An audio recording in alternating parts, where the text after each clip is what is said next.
Well, if you're a fan of The Ordinary like I am, I have some really good news for you because they are releasing some new products next month in August, and I'm going to tell you about those in this video.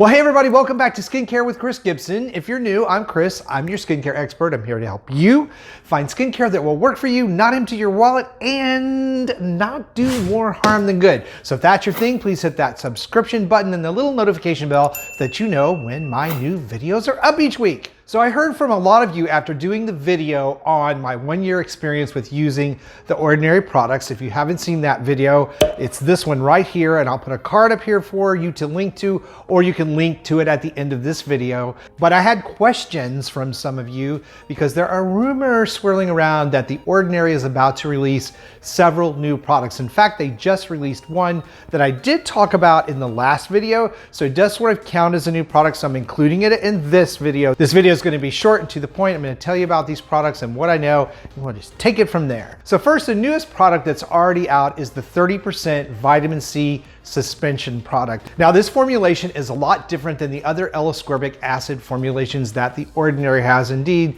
really any other brand, because in the formulation, it is suspended in silicone. So it's 30%, which makes it twice the average L-ascorbic acid percentage, which is usually 15% in most vitamin C products. Makes it very strong as a vitamin C product already, and it is in silicone. So silicone, and this is skincare grade silicone, not the kind of silicone that you do around your bathtub, not the same thing. However, if you are sensitive to silicone or you are allergic to silicone, this is not the product for you. You'd be better off using their 23% L-ascorbic acid with hyaluronic spheres or one of the other products that they have for that purpose. Now, vitamin C, very important component of a skincare routine. I have spent whole entire videos talking about the effects that vitamin C have on your skin. It helps with strengthening the structure of your skin. It helps with preventing sun damage, and it also helps boost collagen production and deal with hyperpigmentation. So vitamin C, very important part of any skincare routine. All right, so you guys know how much I love The Ordinary products. Again, I've been using them in my personal routine for over a year, and I love the fact that the company has got such integrity that their formulations are spot on ingredients in a singular product formulation that you can mix and match to make your own personal skincare routine, and the price points are unbelievable. Most of their products are under $10. So I love them, I love them, I love them.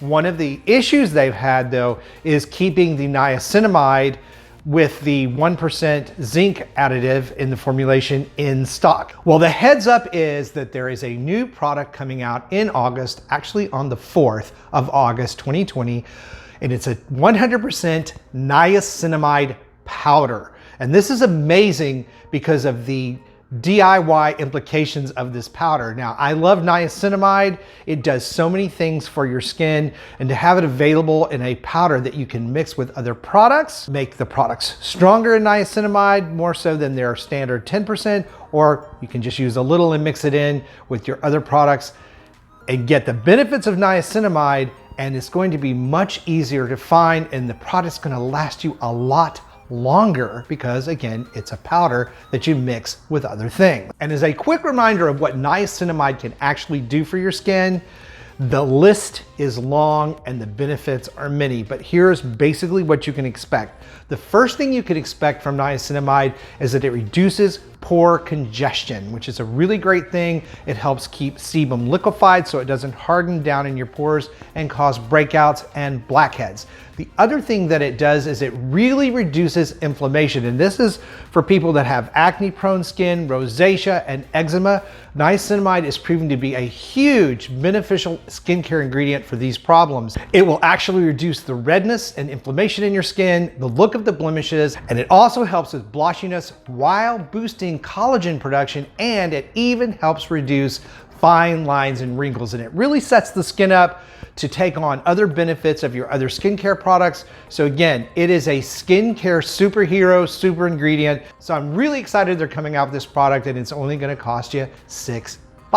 Now, because this is a powder that you're gonna be mixing with other products, it's very important to know which products that you can mix niacinamide with and which ones you cannot. Now this is pure niacinamide powder. It doesn't have the zinc component, which is going to make it a lot less drying for many of you. I know that several people have given me feedback on the niacinamide plus 1% zinc formulation that it tends to be a little bit drying. Now the great benefit from this powder is that again, you can mix it with your other products, especially water soluble products. They must be water soluble. So any of your moisturizers or serums that are water based, this is going to dissolve in and mix in very, very well. So you're going to be able to boost the components in those other formulations and make them work very well for you.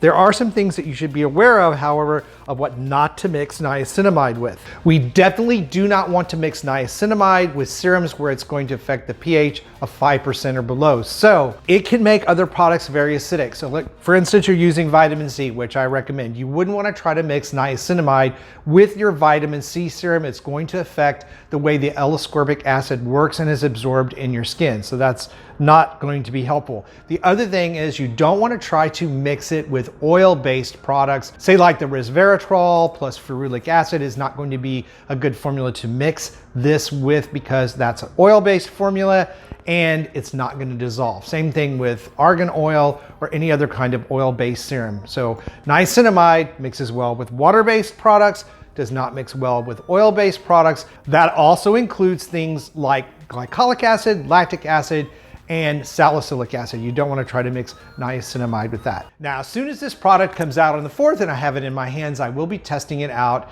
and giving you a full review on that. But it is niacinamide. It's an ingredient that we're familiar with and that I recommend many, many times. And because it has been so hard to find, all of us skincare addicts are going to go absolutely nuts when it is available. Now, please be sure and check out my other full review on The Ordinary and my other skincare brand reviews. I'll put those for you right over here.